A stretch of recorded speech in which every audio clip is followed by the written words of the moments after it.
پاکستان میں جسم فروشی کا سب سے بڑا اڈا ہیرا منڈی لاہور ہے۔ جیسے ہی رات ہوتی ہے، ہیرا منڈی جو کہ دن میں ایک عام تجارت کا بازار ہے، اب جسموں کی تجارت کا بازار بن جاتا ہے۔ مگر غلاظت اور جسم فروشی کے اس علاقے کی اپنی ایک شاندار ماضی بھی ہے۔ ہیرا منڈی کا قیام 15ویں صدی میں مغل دور حکومت میں عمل میں آیا۔ یہاں مغل بادشاہ اپنے شہزادوں کو ثقافت، تہذیب، اٹھک بیٹھک، یہاں تک کہ کھانا کھانے کے آداب سکھانے بھیجا کرتے تھے۔ اس کے ساتھ ساتھ رائیا موسیقی سے محظوظ ہونے یہاں کا رخ کرتی تھی۔ اس وقت چکلوں میں خوبصورت عورتیں گاہکوں سے ہم بستری کم کرتی تھی، ان کے ساتھ بیٹھ کر ان سے ادب، شاعری اور فنون لطیفہ پر باتیں زیادہ کرتی تھی۔ طوائف کوٹھا اس زمانے میں ذی عزت جگہ سمجھی جاتی تھی۔ مغل شہزادوں کے علاوہ عمرہ، تعلیم یافتہ اور شریف خاندان کے لوگ اور روشن خیال طبقہ اپنے لڑکوں کو کلاسیکل موسیقی، اردو شاعری، آداب اور تہذیب سیکھنے بھیجتے تھے۔ آپ اسے یوں سمجھے کہ اس دور میں طوائف کا کوٹھا اعلیٰ درجے کا تربیت گاہ ہوتا تھا۔ یہ ایک تاریخی حقیقت ہے کہ جس کی تربیت طوائف کے کوٹھے میں ہوتی تھی، وہ انسان تمیزدار، با اخلاق، خدا ترس اور اعلیٰ کردار کا مالک ہوتا تھا۔ آج کی ہیرا منڈی کا اس وقت کا نام شاہی محلہ تھا، جو تہذیب و تمدن کا گہوارہ اور فنون لطیفہ کا گڑھ سمجھا جاتا تھا۔ یہاں کے کوٹھوں میں سے کچھ پر مصنف، موسیقار اور ادیب تخلیقی خیالات کے لیے جمع ہوتے تھے۔ 18ویں صدی میں مہاراجہ رنجیت سنگھ کی حکومت آئی تو مہاراجہ رنجیت سنگھ کے منہ بولے بیٹے ہیرا سنگھ نے شاہی محلہ میں ایک حویلی تعمیر کی۔ یوں ہیرا سنگھ کی مناسبت سے شاہی محلہ کا نام ہیرا منڈی پڑ گیا۔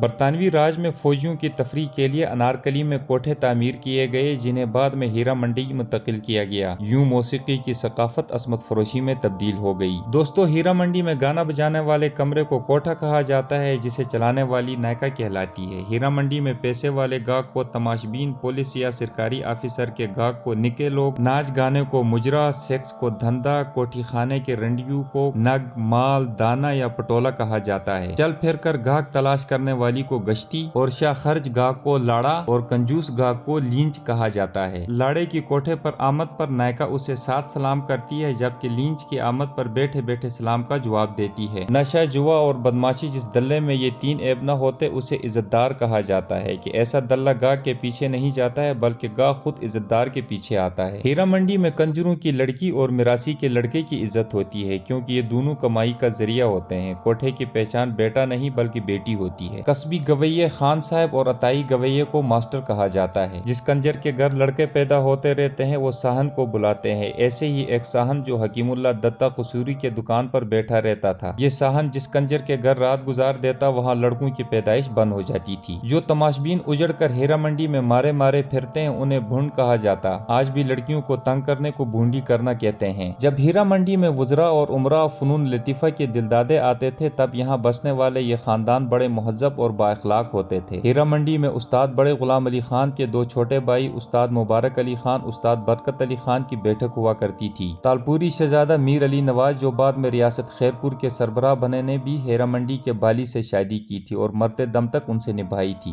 خضر حیات ٹوانا، جو تقسیم ہند سے پہلے وزیر اعظم پنجاب تھے، ان نے ہیرا منڈی کے طوائف سے شادی کی تھی۔ ممتاز دولتانہ، چیف منسٹر پنجاب، نے ہیرا منڈی کے الماس بائی سے بیاہ کیا تھا۔ ممتاز دولتانہ کے جاگیردار باپ نے اپنی بہو کی چھوٹی بہن سے شادی کی تھی۔ دوستو، جس وقت ہیرا منڈی فنون لطیفہ اور تربیت گاہ کے لیے مشہور تھی، تب جسم فروش عورتیں لاہور ریلوے اسٹیشن کے قریب واقع موجودہ لنڈے بازار میں رہا کرتی تھی۔ یہ بازار سکھوں کے دور حکومت تک قائم رہا۔ سکھ شاہی کے دوران اس بازار میں بیٹھی چند خواتین کی وجہ سے جب ہندو مسلم فسادات ہوئے تو کشمیر کے مسلمان راجا نے لنڈا بازار کی تمام عمارتیں خرید لی اور یہاں سے تمام افراد کو نکال دیا گیا۔ چنانچہ یہاں پر آباد خاندان پرانی انارکلی کے علاقے میں منتقل ہو گئے، مگر انگریز دور حکومت میں یہاں قائم ہونے والی فوجی بیرکوں کی وجہ سے حکومت نے ان سے یہ علاقہ بھی خالی کروا لیا، جس پر یہاں سے متعدد خاندان ہیرا منڈی میں منتقل ہو گئے۔ اس طرح ہیرا منڈی میں بھی جسم فروشی کے اڈے قائم ہو گئے۔ یہ سلسلہ پاکستان بننے کے بعد بھی جاری رہا، مگر جب جنرل ضیاء الحق کے دور میں بازار حسن بند کر دیا گیا اور یہاں پر کسی بھی قسم کی پرفارمنس ممنوع قرار دے دی گئی تو یہاں کے رہنے والے خاندان شہر کے مختلف علاقوں میں شفٹ ہو گئے اور یوں ایک مخصوص علاقے میں قائم ہیرا منڈی پورے شہر میں پھیل گئی اور یہی حال پورے ملک کا ہوا۔ لاہور شہر میں کوئی ایسی آبادی نہیں جہاں پر کوٹھی خانہ موجود نہ ہو، جبکہ بڑی مارکیٹوں، سڑکوں، درباروں، باغوں، پارکوں اور اہم علاقوں میں بھی ان کی بھرمار رہتی ہے۔ اس وقت پاکستان میں تقریباً 15 لاکھ کے قریب جسم فروش افراد موجود ہیں، ان میں 2 لاکھ لاہور میں رہتے ہیں۔ International human rights monitoring group کے مطابق اس تعداد میں 200 سے 300 ہر ماہ اضافہ ہو رہا ہے۔ دوستو، جسم فروشی کی وجہ نہ صرف غربت اور بے روزگاری ہے بلکہ تعلیم کی کمی، معاشرے کی بکھرتی ہوئی انسانی قدریں، طلاق کی بڑھتی ہوئی شرح، آبادی میں بے پناہ اضافہ، مردوں کا خواتین پر بیجا جبر و تشدد، قانون کی عدم حکمرانی، اسلامی تعلیمات سے دوری، بے راہ روی، انٹرنیٹ تک عام رسائی شامل ہے۔ ایک سروے کے مطابق ان میں سے 44% خواتین غربت، 32% دھوکے اور فریب، 18% جبر و تشدد، 4% وہ خواتین جو انہی گھرانوں میں پیدا ہوئی اور 2% اپنی مرضی سے شامل ہیں۔ کیونکہ جسم فروشی میں معاشرے کے مختلف طبقوں سے تعلق رکھنے والی خواتین شامل ہیں، ان میں سے ایسی خواتین بھی ہیں جو صرف 50 روپے میں اپنی عزت بیچ دیتی ہیں، اور بعض ایسی بھی ہیں جو اپنے آپ کو پیش کرنے کے لیے لاکھوں روپے وصول کرتی ہیں۔ غریب خاندانوں سے تعلق رکھنے والی خواتین انتہائی قسم پرسی کی زندگی بسر کر رہی ہیں اور ان کے بچے 2 وقت کی روٹی کو بھی ترستے ہیں، جبکہ بعض خواتین نے پوش علاقوں میں عالیشان مکانات بنائے ہوئے ہیں اور ان کی ہلکی سی مسکراہٹ پر سونے چاندی کے ڈھیر لگ جاتے ہیں۔ اگر موجودہ دور کی بات کریں تو پاکستانی مشہور اداکارہ ریما خان اللہ رکھی وسائی، جس کو دنیا میڈم نور جہان کے نام سے جانتی ہے، زمیندار اور خاندان فلم میں کام کرنے والی اختری اور بہت سارے آرمی آفیسر، پنجاب یونیورسٹی کے آرٹ ڈپارٹمنٹ کے ڈین، سب کا تعلق ہیرا منڈی سے ہے۔ دوستو، تو یہ فنون لطیفہ اور عمرہ کے بچوں کی تربیت گاہ کی وہ داستان جہاں جنس اور رقص آپس میں خلط ملط ہو گئے اور ہیرا منڈی پر غلاظت کی چھاپ لگ گئی۔ جب کوئی عورت عاجزی، پریشان حالی اور مفلوق الحالی کے سبب مردوں کے سامنے اپنی عصمت کا سودا کرتی ہے تو آج کے دور میں وہ طوائف اور اس کا گھر چکلا کہلاتا ہے۔ مگر عزت کا لیبل چسپاں کیے، شرافت کا جھوٹا نقاب اوڑھے جب کوئی مرد پرشکوہ ایوان میں کسی کرائے کی لڑکی کو اپنی ہوس کا شکار بناتا ہے تو ہمارا سماج نہ تو اس شخص کو کوئی نام دیتا ہے اور نہ اس کے پرشکوہ ایوان کو چکلا کہا جاتا ہے۔ کیا یہ صرف اس لیے کہ وہ مرد ہے؟ کیا اس لیے کہ سماج کی کوئی بندش، کوئی قانون نہیں؟ دوستو، ساحر نے انہی خیالات کا اظہار اپنی مشہور نظم چکلے میں یوں کیا ہے کہ یہ کوچے یہ نیلا میں گھر دلکشی کے، یہ لٹتے ہوئے کارواں زندگی کے، کہاں